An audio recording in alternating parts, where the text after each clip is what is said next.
Darsimizni sal kechroq bo'lsa ham boshlashga niyat qildik. Yanayam uzr so'rayman. O'zini vaqtida muolaja qilish, boyagi kasallik kelib qolishi kerak ekan. O'shalar bilan ozgina ushlanib qoldim. Shunga sal darsimiz kechikdi.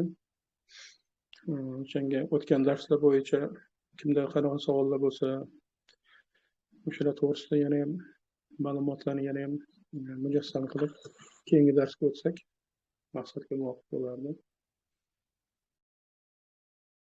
Tushunib kirmadimi?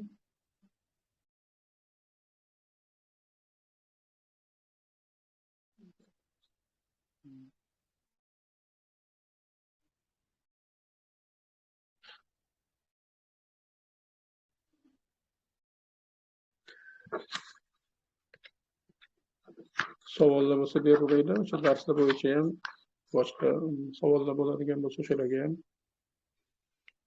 nima yangiliklar?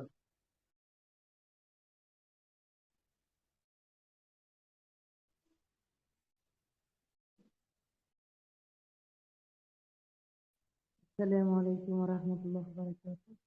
Va alaykum assalom va rahmatullohi va barakatuh. Yaxshimisiz? Sog'ligingiz yaxshimi? Rahmat.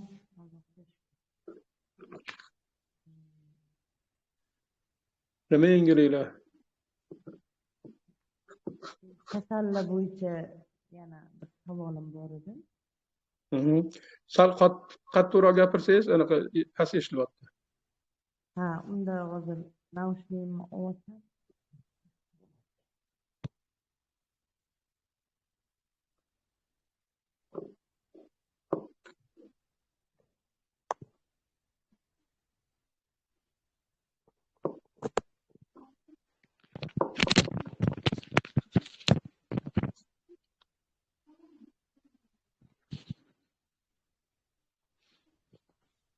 Ustoz, endi yaxshi eshitilyaptimi? Ha, endi yaxshi. Bir 60 yoshli bir ayol keldi oldimga. Shu muammosi shu o'ng tomoni achishyapti ko'proq. O't qopida bildim.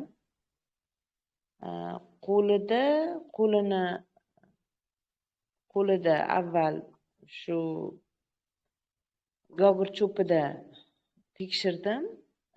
Bosh barmog'ini o'sha hali ikkinchi bukiladigan joyi bor-ku.